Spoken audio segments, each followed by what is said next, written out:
বিসমিল্লাহির রহমানির রহিম। আসসালামু আলাইকুম। দীর্ঘদিন অসুস্থ থাকার পর আপনাদের সামনে কথা বলতে পারার জন্য আল্লাহর কাছে শুকরিয়া আদায় করছি। আমার কারাবন্দী অবস্থায় আপনারা আমার কারামুক্তি ও রোগ মুক্তির জন্য সংগ্রাম করেছেন, দোয়া করেছেন। সেজন্য আমি আপনাদের সকলকে ধন্যবাদ জানাচ্ছি। দীর্ঘ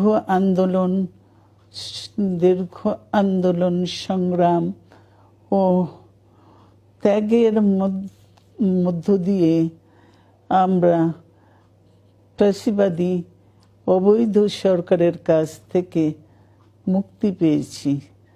আমি আন্তরিক ধন্যবাদ